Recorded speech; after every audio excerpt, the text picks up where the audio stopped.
Ultimately, just like the changes I made to the Labour Party, winning back trust will take a sustained effort, a changing culture from top to bottom, a fight every day to drum the value of service into our politics, the standard you should expect as a bare minimum, the respect you deserve. I won't give up on this. When you come from a working class background, you don't walk around problems. And nor do you listen to self-serving excuses just because they come from people so entitled, so used to wielding power that they think they're above consequence or justice.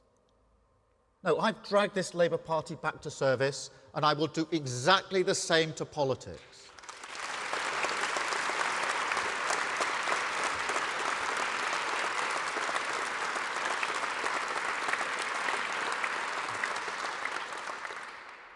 And what about the Tories? Because with every step we have taken towards a politics that puts the country first, they have moved in the opposite direction. Now, I used to say that for them it was party first, country second. But that presumes they still care for their party. I mean, seriously, is there anyone in the government now who feels a sense of obligation to anything other than their own self-interest, to democracy, the rule of law, serving our country? I don't even need to answer that, do I? That's how far they've fallen. An entitlement to power totally unchecked by any sense of service or responsibility. That's the cultural stain that runs through the modern Conservative Party. And the Rwanda deal is the perfect example.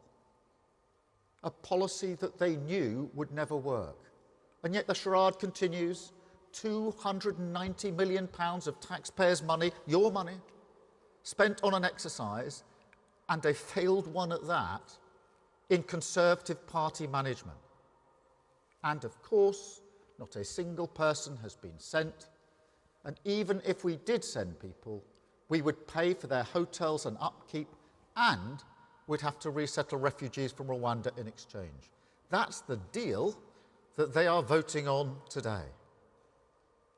To be fair, you do have to credit the Rwandan government. They certainly saw Rishi Sunak coming. But look, I am genuinely grateful for them for one thing. Because according to the Prime Minister, it is only the concern for international law shown by the Rwandan government that stopped him from ripping up Britain's commitment to follow the European Convention on Human Rights. An achievement not just of this nation, but of Winston Churchill and the Conservative Party, that brought peace and protection to the world following our victory over fascism. You know, even now, they have the cheek to call their kind of politics common sense. No, common sense is finding a way to get the job done. Britain is a practical nation. It always has been. Our politics, often led by the Conservative Party, let's be honest, has always reflected that. But these aren't Churchillian Tories anymore. If anything, they behave more and more like Donald Trump. They look at the politics of America and they want to bring it here. It's all woke, woke, woke.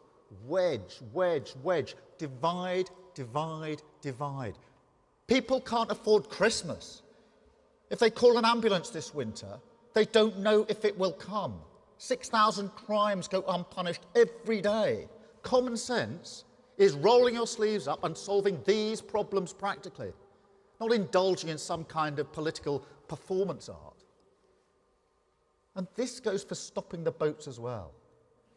It's not about wave machines or armoured jet skis or schemes like Rwanda you know will never work. It's about doing the basics better, the mundane stuff, the bureaucratic stuff, busting the backlogs, rebuilding a functioning asylum system, removing people more quickly so you don't have to run up hotel bills, and a cross-border police force that can smash the smuggler gangs at source.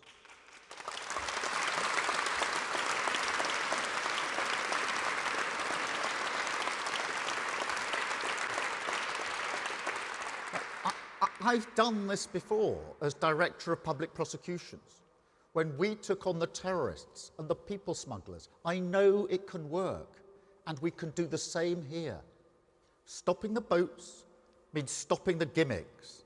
And if they can't find a way to do that, if they can't find a way to focus on the job, fix our problems without breaking international law, unlike every government before them, then it's time to stand aside and let the Labour Party do it for them.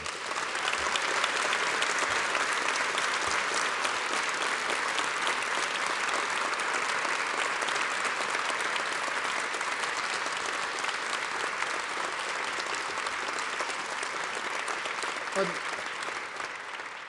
that goes for Brexit and legal migration as well. I voted Remain. There's no shame or secret in that. But I know the vote to leave was a vote for change, and change at a much deeper level than our trading relationship with the European Union. It was a vote to say our country's got its priorities wrong, a vote for democratic control, but also for public services you can rely on, opportunities for the next generation, communities you can be proud of, an economy that works for people like you.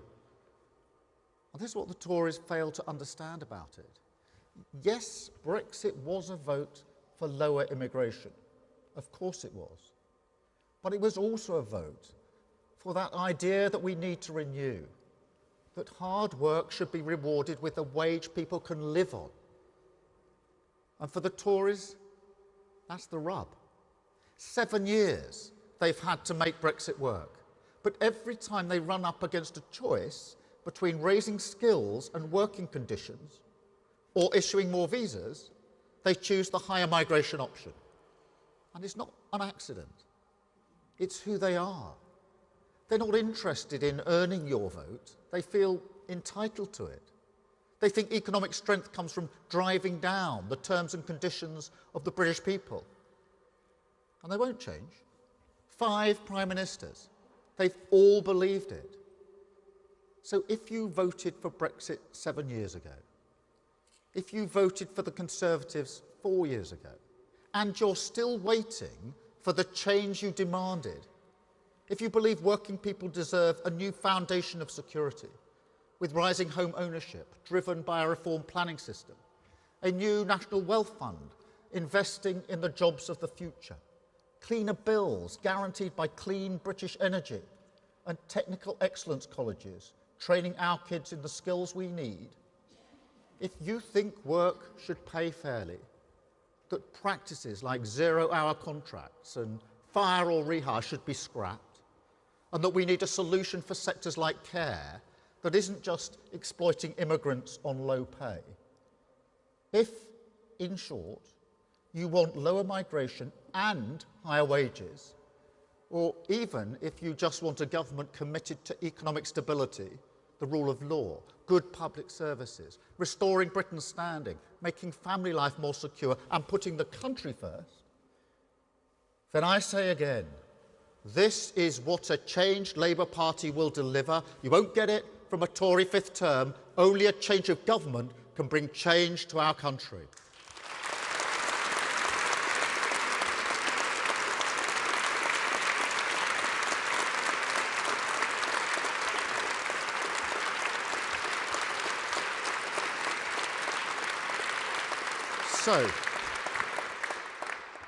So join us on this mission, because whether you are a Conservative who is thinking of voting Labour for the first time, or a Conservative who has occasionally trusted us before, whether you've always voted Labour or have absolutely no intention of voting Labour, we will serve you. But I also say this, and I mean it, look around your country. We need you. Britain must come together. I believe in this country. I believe in its spirit. I believe in its people, in its businesses, in its communities. But most of all, I believe that if the British people see respect and service in their politics, then they will commit to the national mission of renewal.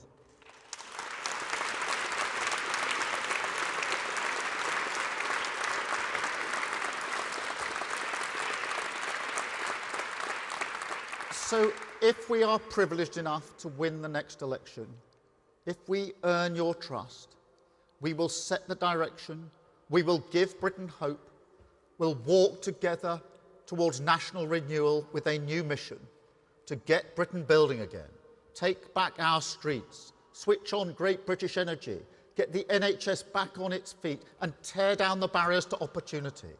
A Britain where hard work is rewarded, aspiration is backed, communities have more control, politics serves your interests, and where together we can say, in a cry of defiance to those who write our country off, Britain can, Britain must, Britain will get its future back. Thank you very much. Thank you. Thank you. Thank you very much. Thank you.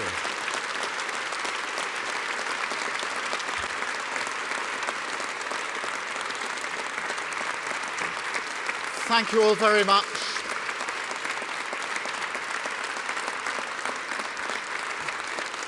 Thank you. We're now going to take a number of questions from the media, and let me start, if I may, with Damien from the BBC. Damien.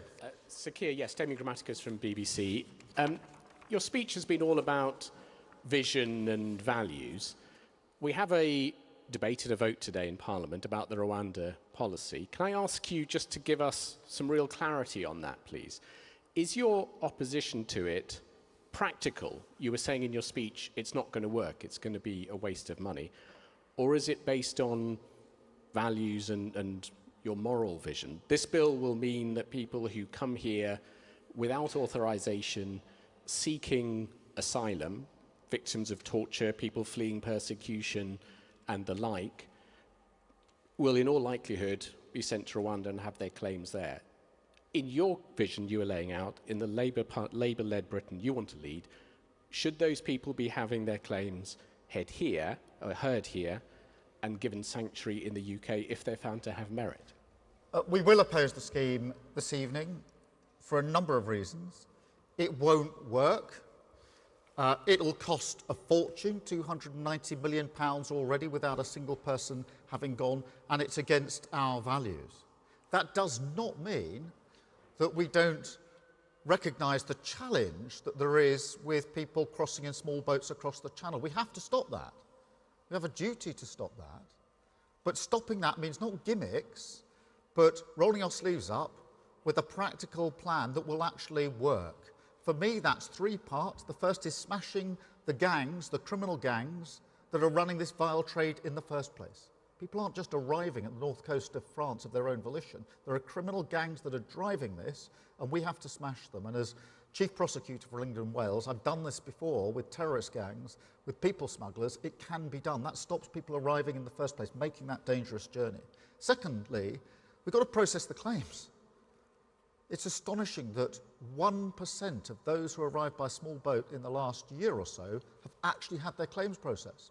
1%. The third thing is that where people's claims fail, we need to return them swiftly to the country they came from. That's mundane, that's practical, that's common sense. That's what will make the difference.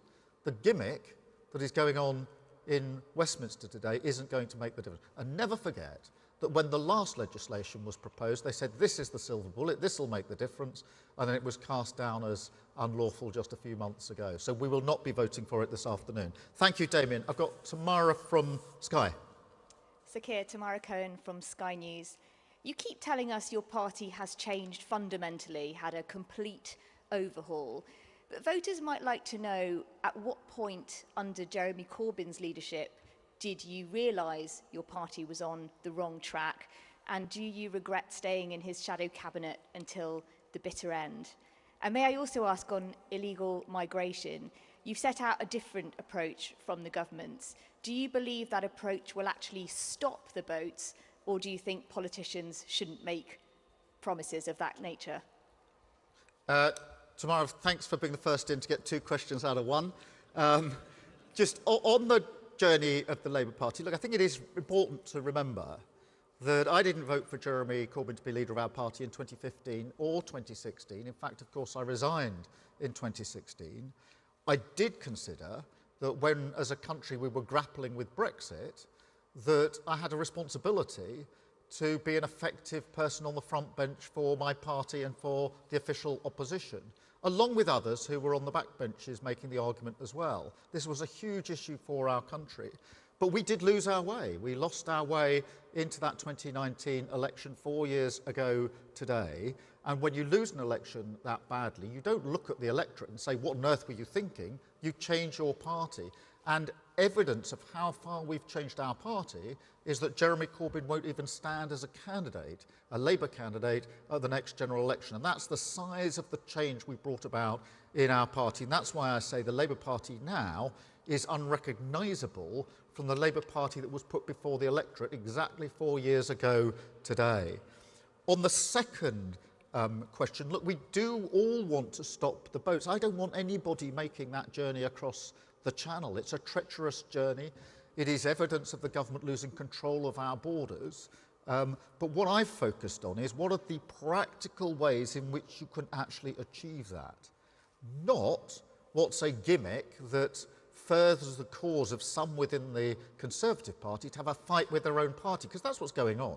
They're having a fight with themselves, an indulgent vortex that they've got themselves into, half of them with one eye on what's coming next, rather than a practical answer to the solution. As you saw only yesterday, the Permanent Secretary of the Home Office is not really prepared to sign this off as value for money and says there's no evidence of deterrent. So it's built on sand. It isn't going to work. That doesn't mean nothing should be done. What I'm putting before the country is practical ways, based on my own experience of breaking gangs, as to how we actually tackle this issue. Thank you, Tamara. Shihab from ITV. Shihab Khan here from ITV News. Sir Keir, on Rwanda, would you really throw away £250,000 of taxpayer money that's already been spent to scrap the scheme altogether? And given that we've signed an international treaty here, are you not concerned about the impact that would have on our reputation as a trusted international partner if we start reneging on deals like that? And a second question, if I may. You've mentioned the Tory psychodrama and that we're being dragged down to their level and people are fighting like rats within the Conservative Party. What do you think is the way out of this? And is it time for you to start calling for a general election more aggressively? The first part of your question is, what are we going to do about the money that's already been wasted? It's already been wasted. It's been spent. This money has been spent. Hundreds of millions of pounds for nothing. That's why I say Rwanda saw the Prime Minister coming. They got £140 million down payment for nothing. That money could have been used to bolster our cross-border force, to do more work to take down the gangs in the first place. And it's been already wasted. And as for trust, two things about that. The Rwanda Treaty doesn't require us to send people to Rwanda. It's an enabling provision. Secondly, there could be no better evidence of a loss of trust in the UK than the threats that have been going on left, right and centre, particularly in recent weeks, to simply break international law in order to get this gimmick across the line. That's where the damage has been done. And anybody speaking to our international partners knows very well our reputation has been tarnished. And I'll take you up on your challenge. Look, there should be a general election. And of course, leaders of the opposition will always call for a general election. But people can't afford to go on like this. Whilst they're having an internal party row about this Rwanda scheme, which is all about positioning of their party and the politics of their party for the future. But whilst they're doing that, people are doing their Christmas shopping in a cost of living crisis and are having another year where they can't do what they want at Christmas because they simply can't afford it. 7.7 million people are on NHS waiting lists. It's gone up, waiting for operations. And next year, 2024, as we turn into that new year, 2.3 million people will come off their fixed mortgage payments and be paying hundreds of pounds more for the damage that's been done to the economy. So it's not just the self-indulgence of it, it's the complete lack of governing on the things that are affecting working people up and down the country that is so intolerable in this. Shihab, thank you very much. I'll go to Paul from Channel 4. Paul. Morning, Sir Keir. Paul McNamara, Channel 4 News. Just the one question. Which is good. You've spoken at length about what an issue illegal migration is. At the beginning of the year, you went round the country, you had 5 major pledges. Stopping the boats wasn't one of them. There are a lot of voters who look at you and say, well, this fella isn't really taking the issue seriously, and they'd have a point, wouldn't they? No, they wouldn't. And I'll tell you for why, because as I made clear in those speeches, the 5 driving missions, the purpose-led government that I intend the next Labour government to be, sits on a foundation of the basics. Securing your borders is the basics. Protecting your country is the basics. And therefore, that's the platform on which these missions stand. And that's why I've set out a practical plan, based on my experience, of how we can actually deal with the challenge that is before us. The driving missions are about the change that we need to bring to our country. The most important of those is about wealth creation, about growth, because we've been flatlining for 13 years. And I think as people go into the ballot box at the next general election, they're entitled to ask themselves, do I feel any better off now than I did 13 years ago when this lot came into government? And I think there will be millions of people up and down the country who say the answer to that question is a firm no. Thank you, Paul. I've got Martina from The Sun. Martina. Thank you, Sir Keir. Martina Bett from The Sun. Given you have once again said this morning that you would scrap the Rwanda plan, even if it works, and given the fact other European countries, such as Germany, are currently looking at outsourcing asylum applications to third countries, are you against the Rwanda scheme in particular, or could a Labour government ever consider processing asylum seekers in third countries? Thank you, Martina. Firstly, it isn't going to work. We were told last year that the mere passing of the legislation would be enough for it to work. That's what actually we were told. It really hasn't happened. Also, when I'm asked if it works, I'd like somebody to define what that means. What does that mean? That nobody's crossing? There are no people coming to this country? What does that even mean on the government's own terms? But in direct answer to your question, it's very important, because there are various schemes, as you know, around the world where individuals are processed, usually en route to their country of destination, elsewhere. The Rwanda scheme isn't one of those. This is a straight deportation scheme in relation to people who've already arrived. Other countries around the world do have schemes where they divert people on the way and process them elsewhere. That's a different kind of scheme. And look, I'll look at any scheme that might work.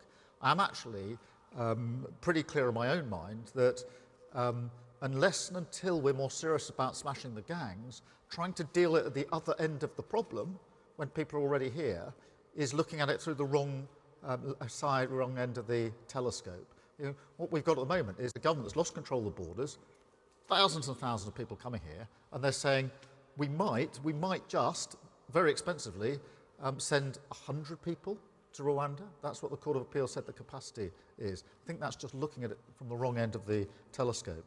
I've got Peter from The Guardian. Peter. Hi. If I can slightly pin you down to one of the questions that was earlier asked, do you think a Rwanda-style scheme in which people are not only processed in another country but are sent to another country with no prospect of coming back is not only impractical but a morally wrong thing to do? But I don't think it'll work. I think it's very expensive and it's the wrong thing to do.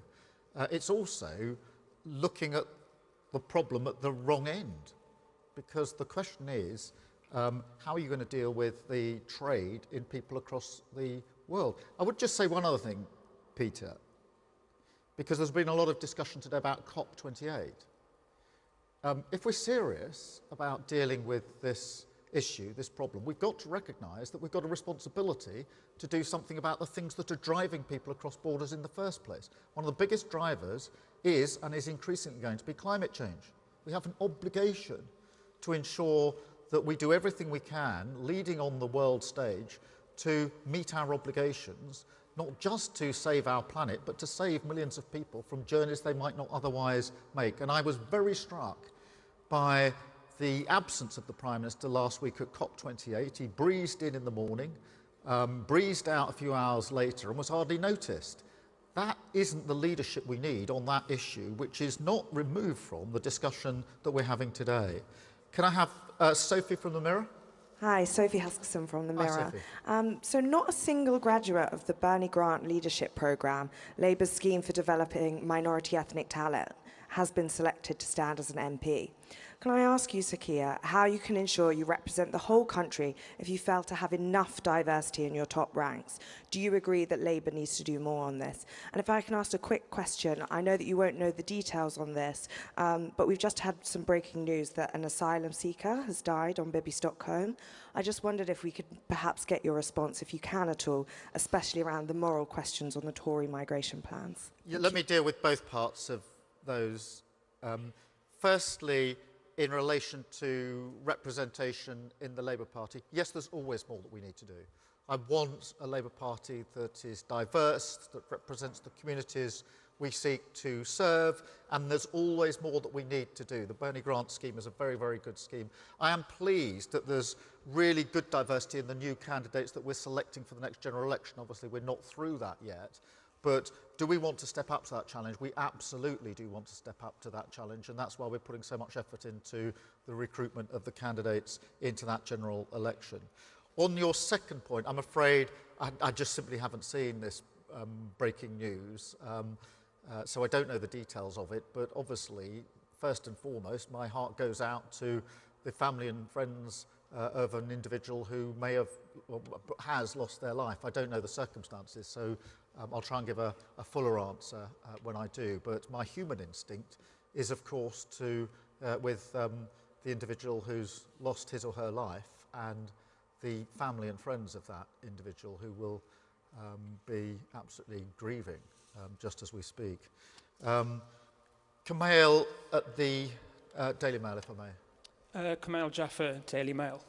You said in your speech that voters had a problem with the journey that your party was taking even before the leadership of Jeremy Corbyn. Are you referring to the leadership of one of your current shadow cabinet? And if so, why is he now an integral part of your team? I was reflecting the fact that we've lost 4 elections in a row. And I think it's a mistake for our party to think that it was simply what happened 4 years ago today that is the sole cause of our problem. I think as a party, this isn't about an individual. Ed Miliband's a very good member of my shadow cabinet on a very important brief leading on the climate issue and energy. But as a party, we drifted too far from the core function of serving working people. We became too interested in debates within the Labour Party and not interested enough in a debate with the country about the challenges that they were facing. So this isn't an attack or comment on a particular individual, it's a reflection of the fact that we've lost 4 elections in a row. And I'm determined that we're not going to lose 5 elections in a row.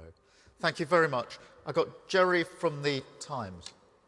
Thank you, Sir Keir. Jerry Scott from the Times. You've spoken about your approach to tackling the migration crisis today in terms of root causes. Now, of course, as you've made clear, that will take time. Rishi Sunak has said that the country has lost patience. Do you think the public will have patience with your plan, and will they have to wait a little bit longer? Well, let's just reflect on that. I don't accept that it will take time to smash these gangs. If we were dealing with a terrorist gang operating across borders, we wouldn't be sitting here having a discussion saying, well, it'll take a while, do bear with us. We'd be saying, get on with it. And that's what happened. In the operations I was part of as chief prosecutor, we were getting on with it. We weren't saying, oh, this will be a bit of a long shot, let's take our time on this. It was absolutely mission critical for obvious reasons in a terrorist plot. Same with human traffickers. You can't take your time if people are being moved across borders. We need that urgency. That requires a Prime Minister who expends his political capital making that happen rather than managing his own party with the vote that's going to go on later on today. So I don't accept that that the taking time is the problem here. I actually think we can get on with that. Thank you very much. I've got Martin from the Express. Martin. Thank you, Keir. The home of British Formula One is just over the road there. Excuse the pun, but your party is way ahead in the polls, putting you in pole position for a general election victory. Boom, boom. Is the race for number 10 yours to lose, or is this just a lap of honour? We lost the election 4 years ago today very badly. For us to get from where we landed to a Labour majority government will take a bigger swing than Tony Blair got in 1997. That's a huge challenge. And I am therefore not complacent in the slightest. We have to earn every single vote. We have to earn back the votes we lost. We have to earn the votes that we never got in the first place. And that is a fight every step of the way. And that is why every single week I remind my shadow cabinet, absolutely no complacency, fight like we're 5 points behind in the polls. And we will continue to fight like we're 5 points behind all the way in to this election. Not for me, not for the shadow cabinet, not for the Labour Party, but for the country. Because that's why we're doing this, because the country can't afford another 5 years of this. Thank you.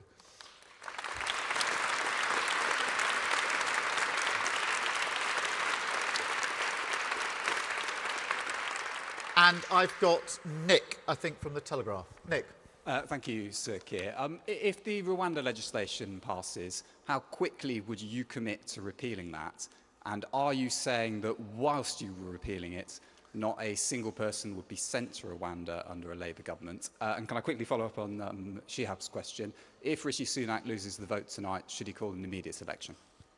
On the repealing, look, the legislation hasn't even got off the ground yet. I mean, it'll go through tonight, I don't doubt. There'll be a lot of shouting and screaming, but in the end, it'll go through. The Prime Minister's got an 80-seat majority. We shouldn't even be having a discussion about whether he's going to get his basic legislation through. Government hasn't lost a second reading vote since 1986, I think it is. This is a government with a majority. So I don't think we should allow them the indulgence of pretending it's going to be tight and he's done a brilliant job to get it over the line. It's got an 80-seat majority. Should get it over the line very, very easily. Then we're into, I don't know how many amendments, etc., etc. So we don't know what the state of the legislation will be. Whether it'll ever effectively come into effect. We saw the fate of the last legislation, and that's why I will focus on a better, more effective way of dealing with the problem. If the Prime Minister loses the vote, then of course he should call a general election. I think there should be a general election as soon as possible. We are in the middle of a cost of living crisis, which is worse in this country than many other countries. Of course, I know we had COVID and there was Ukraine, but this country's been hit harder because of the bad decisions of successive governments and the very weak foundations they've put in place. And sooner we see the back of them, the better, because millions of people can't afford to go on with this government. Thank you all very much indeed. Thank you for coming. Nice to see you.